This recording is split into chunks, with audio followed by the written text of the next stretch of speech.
시청자와 함께하는 시민데스크.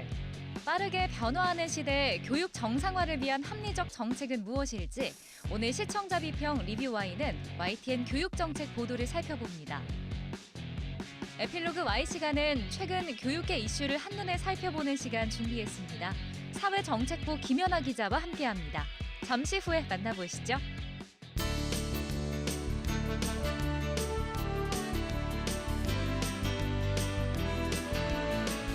시청자 여러분 안녕하십니까, 김영수입니다. 방송통신위원회와 시청자 미디어 재단에서 방송에 대한 이해를 돕고 시청자와의 소통을 지원하기 위해 온라인 플랫폼 미디인을 선보입니다.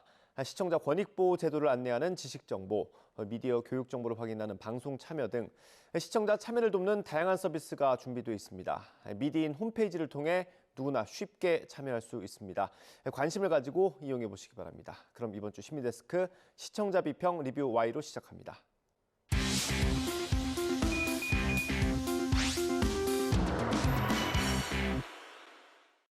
세 분 어서 오십시오. 안녕하십니까.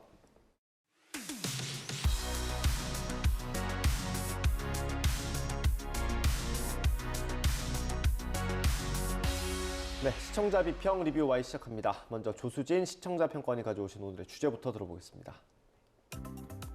국가교육위원회가 출범한 지 1년이 됐습니다만 실질적인 정책 추진은 이루어지지 않는 것으로 평가되고 있습니다. 백년지 대계라고 하는 교육정책이 제대로 마련될 수 있도록 촉구하는 일, 언론의 중요한 역할일 겁니다. 최근 2028년 대입 개편 시한 발표와 또 의대 정원 확대 문제 등 교육 정책과 관련된 논란, 갈등이 커지고 있는데요. 오늘은 교육 정책과 관련된 YTN 보도 살펴봅니다. 네, 교육과 관련된 기사는 하나부터 열까지 다 조심해야 되고요. 굉장히 민감한 주제들입니다. 관련 기사 어땠는지 먼저 좀 짚어주실까요? 예, 먼저 살펴보고자 하는 보도는요. 대입 개편안 발표와 관련해서 교육부 차관이 직접 스튜디오에 출연해서 앵커의 현안 질문에 대답한 대담입니다. 이 대담은 다른 채널에서는 찾아볼 수 없는 아주 유익한 편성이었다고 기억하는데요. 2028년 대입 개편 시한 발표 어떻게 달라지나? 이 대담에서는 장상윤 교육부 차관이 출연해서 약 25분간 앵커의 교육 현안 질문에 대답했습니다. 사실 정책 실무 책임자인 차관을 통해서 정책 개편 방향과 취지를 직접 들을 기회는 사실 많지가 않은데요. 공신력 있는 정보원을 통해서 직접 현안을 묻고 답을 들었다는 것만으로도 정부 정책에 대해서 이해하고 또 향후 변화의 방향을 예측하는 데 굉장히 도움이 되었습니다. 다만 이런 기회가 흔치 않은 기회잖아요. 그래서 한 번의 대담에서 너무 광범위한 사안에 대해서 묻고 또 답하다 보니까 이제 특히 최근 논쟁의 중심이 되어 있는 두 가지 사안, 2028년 대입 개편안과 의대 정원 확대 정책이 어떤 확고한 문제의식 하에서 충분한 검토와 시뮬레이션을 거쳐서 도출된 정책인지 정부의 입장에 대한 검증이 충분히 이루어지지 못했다라는 점이 좀 아쉬웠습니다. 앞으로는 이러한 취재를 통해서 드러난 각 주체의 문제 제기와 또 입장차에 대한 교육부의 입장도 직접 들을 수 있는 기회가 마련되길 바랍니다. 네, 이 개혁안이 현재 이제 중학교 2학년 학생부터 해당되는 사안이라서 그 연령대 학생들은 이제 곧 다가올 고입 선택부터 아마 부담이 굉장히 커질 겁니다. 내신 단순화의 특목고가 유리, 고입 고민 빠진 중2라는 그 제목의 보도입니다. 등급의 그 간격이 넓어지면서 내신 관리 부담이 줄고 수능이 중요해지면서 이제 정신올리는 학생들이 많아지거든요. 그러다 보면 특목고와 자사고에 이렇게 관심이 쏠리게 되고 그럴 경우 또 이제 교육의 양극화가 심해진다라는 그런 우려가 제기되고 있는데요. 이 점들을 잘 지적해 줬습니다. 또 고교 학점제 퇴색, 공정성 강화, 대입 개편 진통이라는 보도 제목 살펴보면은요. 교육부가 2028년 대입 개편 시한 발표에 이어서 전국 설명회를 시작을 했습니다. 개편 사안의 핵심을 잘 정리를 했습니다. 내신 9등급에서 5등급제로 또 고교 전학년 절대평가와 상대평가 병기, 또 수능 선택 과목 폐지, 심화 수학을 절대평가로 신설할지 등의 그 주요 내용인데요. 이 개편 시한을 두고 진통이 커지는 만큼 신중하게 정책이 마련될 수 있도록 언론이 다양한 목소리로 들어볼 필요가 있어 보입니다. 네. 이 교육 정책이 발표될 때마다 이걸 정부 발표대로 그대로 전해야 될지 아니면 좀 비판적인 시각으로 봐야 될지 기자들도 고민이 많을 것 같습니다. 어떻습니까? 맞습니다. 이게 굉장히 또 민감하고 그래서 보도하는데도 굉장히 주의를 많이 기울이고 있는 게 사실입니다. 특히 뭐 취지는 좋은데 부작용이 또 생기는 경우도 많더라고요. 네. 그래서 굉장히 저희도 이제 신중하게 보도를 하고 주의를 기울이고 있는데 언론계가 할 수 있는 것은 이렇게 교육 주체들이 뭐 정부나 교육계 그다음에 학부모들이 좋은 선택을 할 수 있도록 양질의 정보를 제공해 주는 게 좋겠다 이렇게 생각을 하고 있고요. 그렇지만 이제 우리나라 입시 시장을 보면 이제 그 교육 전문가들이 입시 기관에서 이렇게 경험을 쌓은 사람들이 교육 전문가가 많은데 교육 분야를 취재한 오래된 경험 많은 기자들도 좀 있었으면 좋겠다 이런 생각을 하게 됐습니다. 왜냐하면 기자들이 좀 더 객관적으로 이 상황을 볼 수 있기 때문에 그렇다고 생각하는데 이게 오랜 경험을 가진 굉장히 공정한 그 교육 전문 기자가 있어서 이렇게 비중 있게 논평을 해줬으면 좋겠다 이런 생각도 하게 됐습니다. 네. 최근에는 의대 정원을 늘리는 것 놓고도 굉장히 논란이 많았는데요. 이 관련 보도는 어땠습니까? 네. 의대 정원 확대 사안에 대해서도 아주 다양하게 다루고 있습니다. 의사협회 오늘 긴급회의 의대 정원 확대 왜 논란이라는 그 앵커 리포터에서는요. 의대 정원 그 필요한 이유를 구체적으로 제시해서 내용 이해에 도움이 됐습니다. 우리나라의 인구당 의사 수는 OECD 기준 국가 가운데서도 최하위로 지역별로 보면 더 심각한 수준이라며 그 구체적인 수치를 제시를 해주는데요. 그래서 의사 수 확대가 필요함을 이게 이제 근데 단순히 숫자만을 늘리는 게 아니라 필수 그 의료 인력의 문제 등에 대해서도 설명을 해줘서 내용 이해에 도움을 줬습니다. 내용은 이제 다음 보도에서도 계속해서 이어지는데요. 위기의 필수 의료 의사 수 얼마나 부족하길래라는 제목입니다.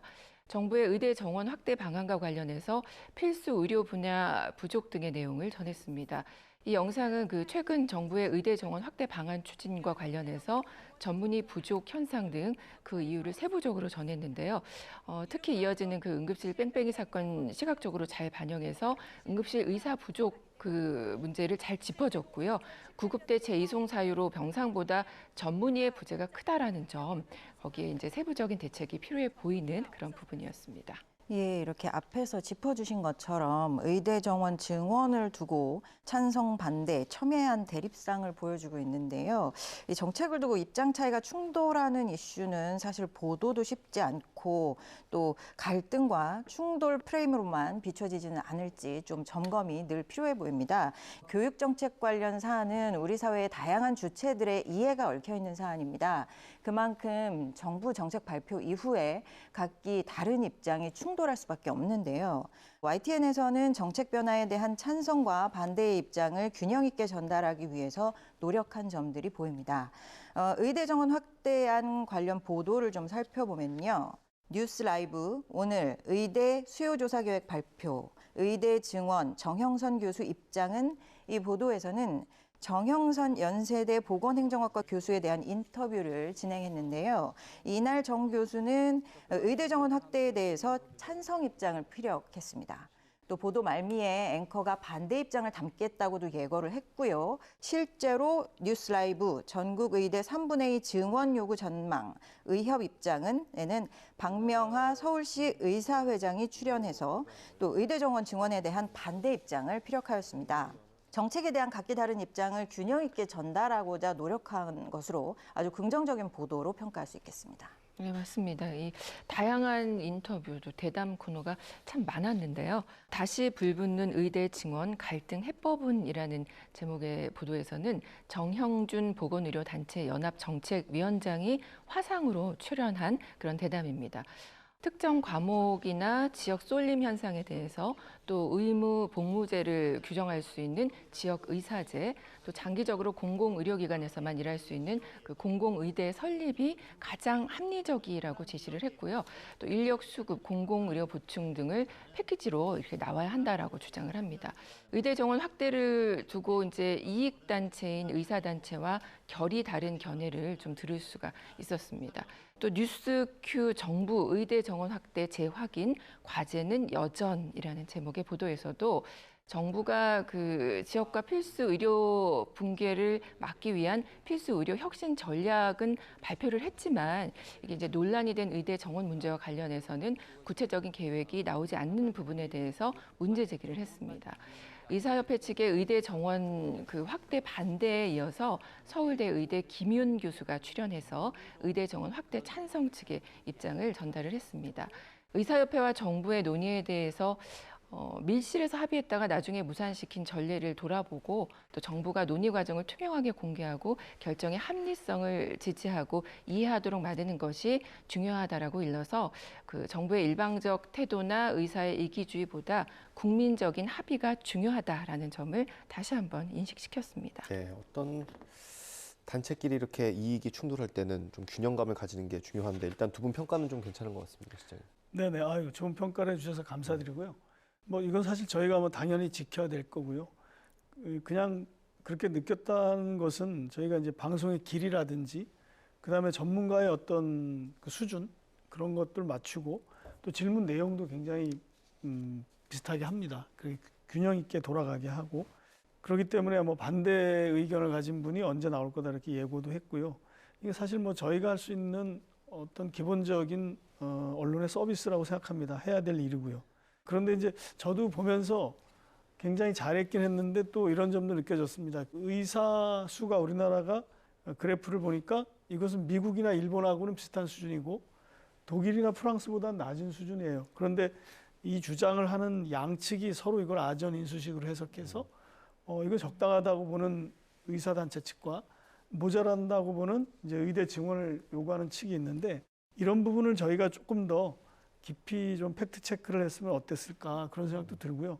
또 공공의대 설립이라는 주장을 하시는 분도 있었는데 그 해법이 과연 맞는지 이런 것도 사실 실제로 어떤 좋은 성공 사례를 외국을 가서 취재를 하지 않아도 어떤 케이스나 그 연구 결과도 있었을 것 같다라는 생각도 들어서 저희가 좀 더 이 부분은 더 취재를 하면 좋겠다 이런 생각도 해봤습니다. 입장을 전달하는 데 그치지 말고 맞는지 틀리는지 좀 확인을 해달라는 요청을 그동안 많이 하셨는데 저도 이걸 보면서 우리가 좀 더 뭐 팩트 체크를 한다든지 아니면 이런 주장이 정말 적실성이 있는지 이런 것도 조금 더 연구를 해서 보도를 했으면 좋았겠다 이런 생각을 해봤습니다. 네. 수능이 이제 며칠 안 남았어요. 관련 내용도 저희가 보도를 많이 했던 것 같은데 다른 교육 현장의 소식 저희가 어떻게 전했습니까? 예, 사실은 정책에 어떤 변화가 생기면 필연적으로 그로 인해서 피해 내지 손해를 보는 사람과 새롭게 이익을 얻게 되는 사람이 생기게 마련입니다. 교육 정책이나 의료 정책의 경우에 자신들의 입장을 공표하고 또 단체 행동을 할 수 있는 이익 단체를 갖고 있거나 또 그만큼의 사회적 경제적 영향력을 가지고 있는 뭐 학원가나 의사협회, 대학협의회 등등은 상대적으로 입장 표명이 굉장히 유리한 집단에 속합니다. 언론 접근성도 그만큼 좋다고 말할 수 있을 거고요. 그런데 상대적으로 학생 당사자나 학부모는 개인이라서 의견 표명과 공론화가 어려운 입장이라고 생각하게 됩니다. 정책의 영향권 내에 있으나 상대적으로 소외된 의견이 있는지 발굴하고 보도할 필요가 있다고 할 수 있겠습니다. 이러한 차원에서 학부모과 학생들의 의견을 직접 취재해서 들려준 보도들이 굉장히 인상적이었습니다. 심화 수학 도입 검토의 사교육 활성화 우려, 이 보도에서는 심화 수학이 생긴다면 일단 학생들이 학습량에 대한 스트레스가 많아질 것 같고 또 학원에 더 많이 다녀야 될 것 같다라고 하는 중2 학생의 목소리를 들려주었습니다. 사실 학생과 학부모가 이 교육정책 변화에 있어서는 가장 큰 영향을 받는 당사자가 될 거고요. 또 그 절대적인 수로 헤아려도 가장 많을 겁니다. 그런데 상대적으로 입장을 피력하고 목소리를 내는 데는 상당히 취약하다고 할 수 있겠습니다. YTN에서 교육정책 관련 취재 보도에서 학생과 학부모의 의견을 더 많이 담아주시길 부탁드립니다. 또 수능 대비 어떻게 하면 좋을지를 다룬 그런 보도도 있었죠. 수능 D-20 복습 개념 정리 무게 둘 때라는 제목의 보도입니다.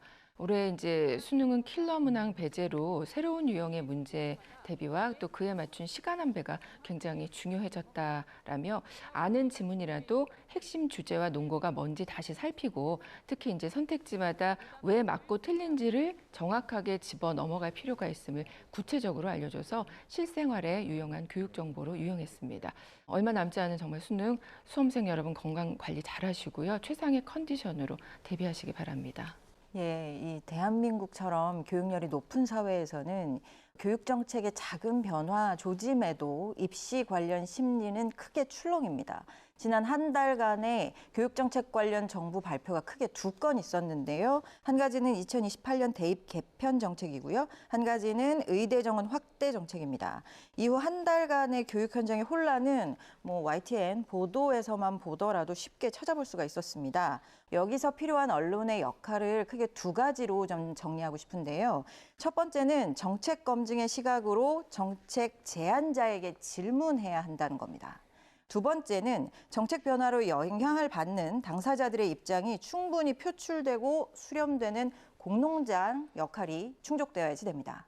YTN의 교육정책 관련 보도들이 이러한 역할을 앞으로 기억하시고 잘 수행해 주시길 부탁드립니다. 네. 잠시 뒤에 이어지는 에필로그 Y 시간에 교육부 출입하는 기자, 그러니까 교육 담당 기자가 직접 출연해서 취재 뒷얘기를 들려준다고 합니다. 그것까지 함께 하시면 좋을 것 같고요.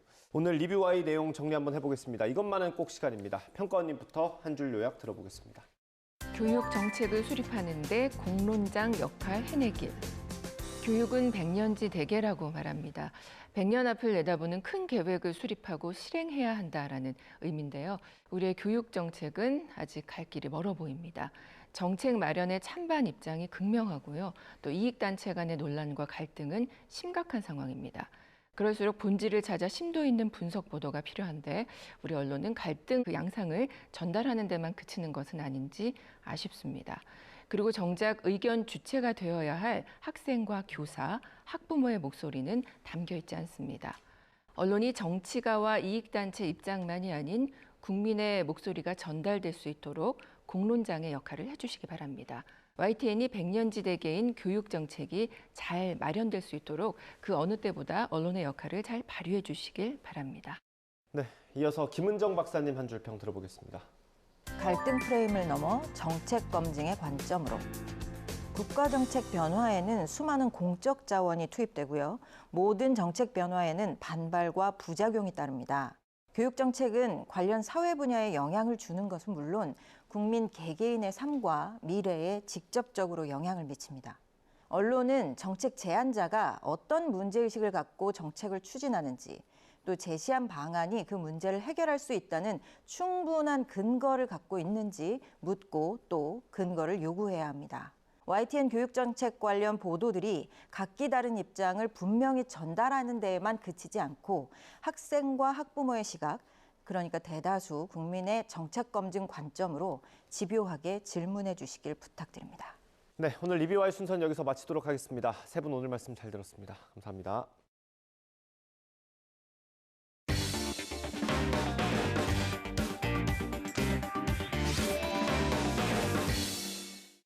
취재 뒷얘기를 들어보는 에필로그 Y 시간입니다. 공교육 체제와 대입 제도를 두고 논란이 커지고 있는 상황에 교육계 소식을 꾸준히 추적 보도하고 있는 김현아 기자와 함께 얘기 나눠봅니다. 지금 바로 만나보시죠. 올해 수학능력 시험을 4일 앞두고 교육계 이슈에 관심이 더욱 커지고 있는데요. 이쯤에서 살펴보는 교육부 담당 기자와 짚어보는 이슈 총정리 시간. 앞으로 계속해서 이어질 문제이기에 알아두면 좋을 이야기. 오늘 이 시간을 주목해주세요. 오늘 에필로그 Y 시간 사회정책부 김연아 기자와 함께합니다. 네, 어서 오세요. 안녕하세요. 반갑습니다. 자, 수능을 얼마 앞두지 않은 이 시점에 딱 맞는 분을 모셔본 것 같습니다. 먼저 저희가 교육부 담당 기자를 처음 모셔봐서 소개가 필요할 것 같은데요. 교육부에 출입하는 기자는 어떤 일을 하고 있다? 좀 소개를 해주시죠. 네, 일단 저는 보도국 소속이고요. 교육부와 서울시 교육청에 출입하면서 이 기관 산하기관들 또 관련 기관들 이를테면 뭐 대학협의회나 학교 그리고 교원단체, 학부모단체 또는 학원가 이런 곳들을 주로 취재하고 있고요. 주로 교육정책과 관련된 취재를 하신다고 생각을 하면 되고 수능이나 아니면 모의평가 같은 주요 교육 일정이나 아니면 아주 중요한 교육계 이슈가 터졌을 때 그걸 담당하고 있습니다. 네. 이제 수능이 방송일 기준으로 4일밖에 남지 않았습니다. 그렇다면 수능을 앞두고 교육부 담당 기자로서 좀 필수적으로 전달해야 할 내용이나 아니면 좀 중점적으로 생각하고 있는 부분이 있을까요? 네, 이번 수능이 정말 격동의 수능 같은 느낌이 있는데요. 지난 6월에 이제 킬러문화 배제 발표 이후에 수능이 그럼 어떻게 되는 거냐 이래서 수험생들이 굉장히 혼란해 있었어요. 그래서 지금은 이제 말씀 주신 대로 수능이 나흘밖에 남지 않았기 때문에 지금 뭘 수능이 어떻게 나올 거다라든가 아니면 공부를 이렇게 해라 하는 거는 수험생들에게 도움이 안 될 거고 오히려 불안하기만 할 거고 해서 수능날 학생들이 꼭 챙겨가야 될 것들, 꼭 잊어먹는 것들 있잖아요. 그래서 그런 것들 위주로 챙기고 있고 또 수능 당일날 방송 계획 어떻게 할지 점검하고 있습니다. 그리고 2028 대입 개편 시한이 이제 최근 교육계 큰 이슈였는데 몇 가지 핵심 사안이 있었거든요. 이거 알기 쉽게 좀 한번 정리를 해주시죠. 네, 2028 대입 개편안이 크게 이제 세 가지로 정리를 할 수 있는데요. 첫 번째는 이제 내신이 현재 9등급제인데 5등급제로 바뀝니다. 그래서 지금 1등급이 4%까지인데 10%까지 늘어나고 네. 2등급은 누적 34%까지 늘어납니다. 이렇게 되면 현재 4등급 초반까지 2등급으로 바뀔 수 있게 되는 겁니다. 그리고 두 번째는 이제 지금 현재 원래 고교 그 학점제 도입되면서 2025년부터 고등학교 1학년은 상대평가, 2학년하고 3학년은 절대평가를 한다고 했었거든요. 근데 이게 고1, 2, 3 모두 상대평가, 절대평가가 병기되는 방식으로 바뀌게 됩니다. 그리고 세 번째로 이제 수능에서 선택 과목이 전부 사라져서요. 네. 이제 모든 학생이 문이과 구분 없이 똑같은 과목을 가지고 똑같은 시험지로 시험을 보게 된다. 근데 이제 이렇게 바뀌면 과목도 약간 조정이 되는데 이제 미적분 2하고 기하가 빠지게 되거든요, 수학에서. 그래서 요거를 심화 수학으로 넣어서 절대평가로 진행을 하는 게 어떠냐. 이게 지금 국교위에 올라가 있는 상황입니다. 얘기만 들어도 굉장히 많이 좀 변화가 있을 것으로 예상이 되는데 사실 2028 대입 개편 이 시한이 뭐 당연히 학부모나 학생들을 물론이고 교육계까지 많은 영향을 미치잖아요. 그래서 이쪽의 이야기를 들어보는 게 중요할 텐데 실제로 취재하면서 들어보시니까 반응은 어땠나요? 근데 이게 이제 대입 개편안이고 사실 대입 개편은 뭘 내도 논란이 있잖아요. 네. 그래서 이번에도 굉장히 입장이 달랐습니다. 이를테면 이제 제가 아까 요약해드린 세 가지도 다 각각마다 쟁점이 있는데 교원단체만 놓고 일단 말씀을 드리면 네. 교원단체 중에서도 가장 큰 데가 이제 교총이라고 하고 그죠 정교조, 교사노조 이렇게 있잖아요. 한쪽에서는 절대평가로 가야 된다. 그리고 이 내신 이것도 다시 특목고만 좋은 거다 이렇게 얘기를 하는 반면에 교총 제가 인터뷰를 했었는데 교총에서는 지금 이게 가장 현실적인 안이다. 지금 가장 무리 없이 고교학점제를 운영하면서 그 교육 현장에 정착시키면서 지역 고등학교들이 오히려 고사되지 않는 방법이다. 그러면서 찬성 입장을 밝혔었거든요. 그래서 이게 어느 쪽으로 확 입장이 있다 이렇게 말하기가 좀 어려운 상황인 것 같습니다. 좀 뚜렷한 찬반 입장이 두 개 다 존재했다 이런 네. 말씀을 좀 해주셨네요. 대학도 또 입장이 다르거든요. 네, 알겠습니다.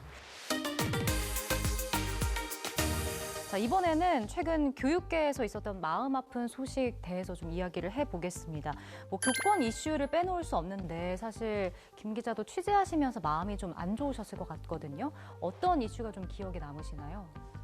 다 충격적이긴 했는데 저는 이제 개인적으로 이 교권이 이렇게까지 이슈화 되기 전에 이제 스승의 날 때 기획을 했었어요.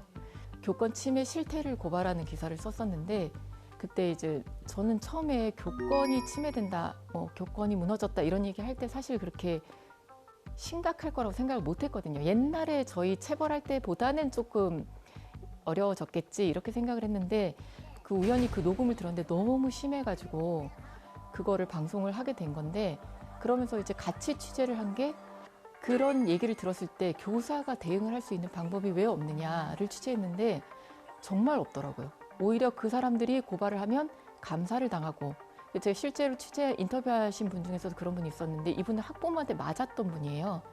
교단에 있는데 학교로 오셔가지고 교사를 폭행하셨거든요. 네.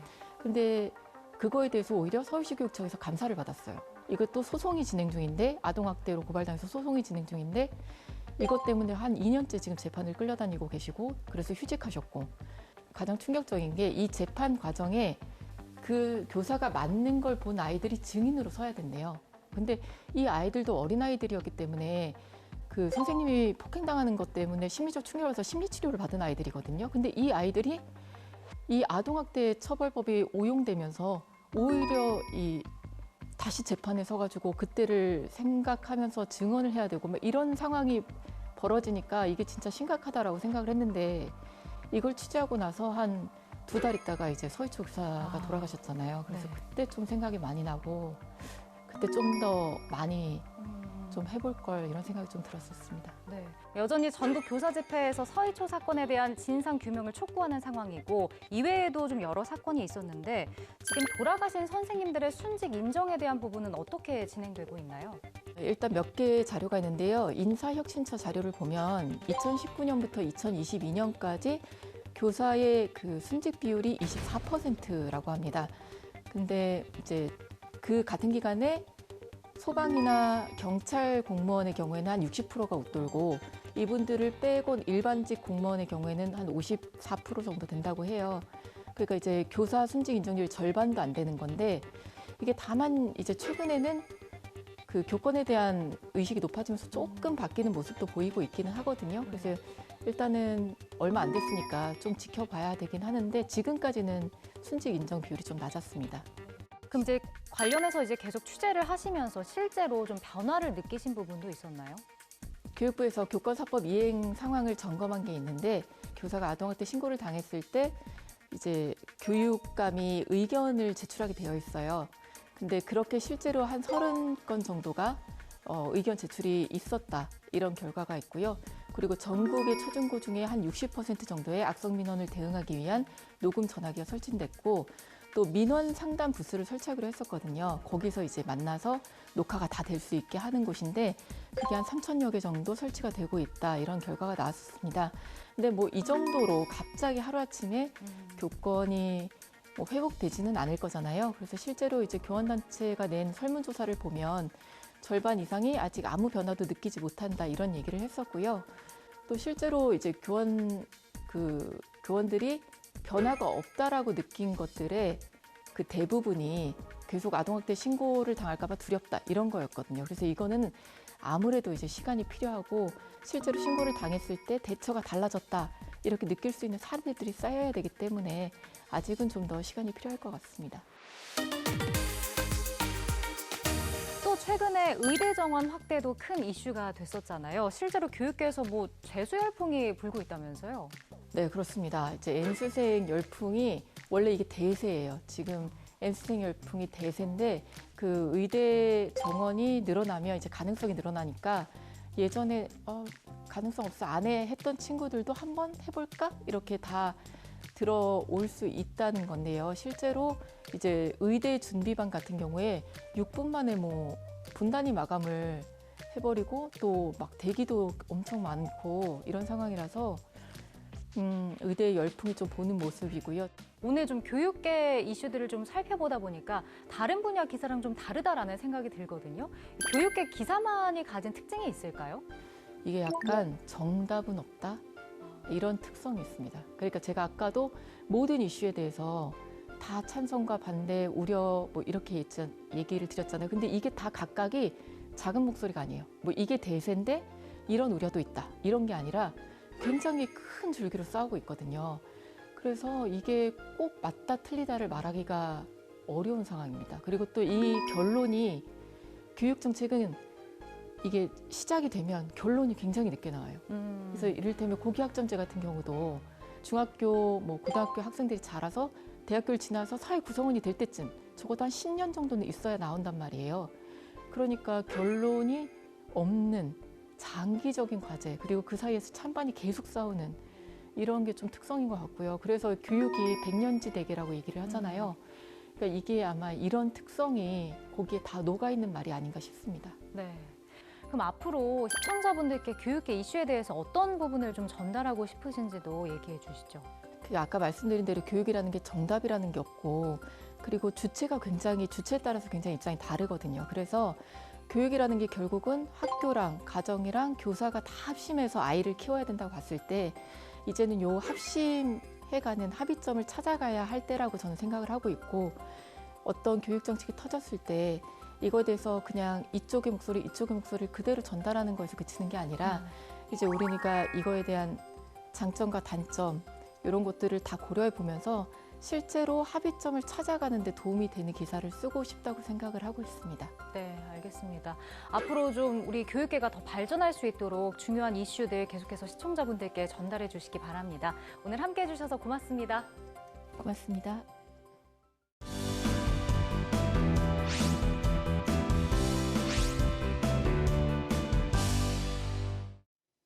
안녕하세요. YTN DMB 시청자평가원 정은정입니다. 얼마 전 미국에서 한국 냉동김밥이 품절 행진을 이어가고 있다는 소식 들어보셨을 겁니다. 이제는 불고기나 김치뿐만 아니라 세계인의 입맛을 사로잡는 한국 음식이 더욱 다양해지고 있는데요. K푸드, 세계인의 마음을 사로잡다 해서 한국 음식의 인기를 체감해 볼 수 있었습니다.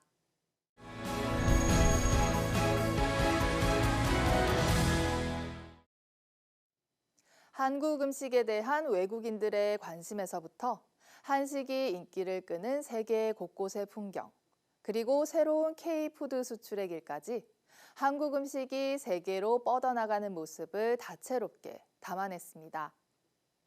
먼저 한국 음악이나 한국 드라마를 좋아하다가 한국의 맛에도 관심을 가지게 된 외국인들이 직접 한식을 배우러 모인 자리를 찾아갔는데요.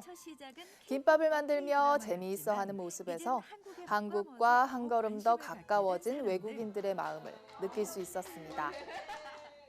다민족 다문화 국가로 세계의 여러 나라의 음식을 즐길 수 있는 말레이시아를 찾아 춘천 닭갈비를 먹는 외국인들도 만나봤습니다.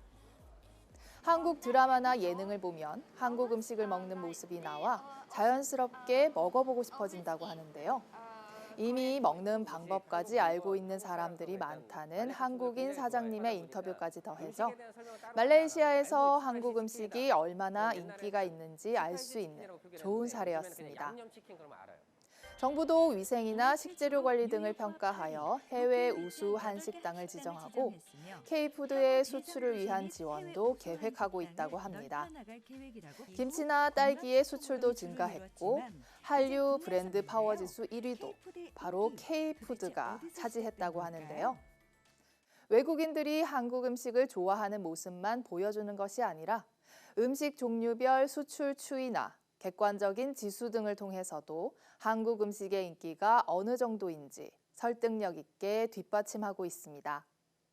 무슬림들이 먹을 수 있는 할랄 인증 과정이 없어 이슬람 문화권에 수출하기가 어려웠던 한우도 할랄 인증을 통해 세계화를 꾀하고 있었습니다. 호주와 뉴질랜드, 일본에서 육류를 수입하던 말레이시아도 할랄 인증 한우를 수입하게 되었다고 합니다. 19억 무슬림 시장을 공략할 수 있는 발판이 마련된 것인데요. 말레이시아에서 한우 요리를 시식해본 사람들의 반응과 박람회를 통해 소개된 할랄 한우에 대한 관심을 취재한 것도 인상적이었습니다. 할랄 한우의 세계화 가능성을 가늠해 볼 수 있는 의미 있는 자리였습니다. K푸드 세계인의 마음을 사로잡다는 요리뿐만 아니라 식재료까지 조금 더 적극적으로 세계 속으로 뛰어들고 있는 다양한 종류의 K푸드를 다뤘습니다. 특히 K푸드의 인기를 확장하고자 하는 노력이 잘 담겨 있어 K푸드의 미래를 더욱 기대하게 했습니다. 앞으로도 K푸드의 활약을 곳곳에서 전해드릴 수 있기를 바랍니다. 시민데스크는 시청자 목소리로 YTN을 깊이 돌아봅니다. 방송에 대한 여러 의견들 SNS와 홈페이지, 전화로 남겨주시면 되고요. 저희는 다음 주 다양한 시청자 의견으로 돌아오겠습니다. 시청해주신 여러분 고맙습니다.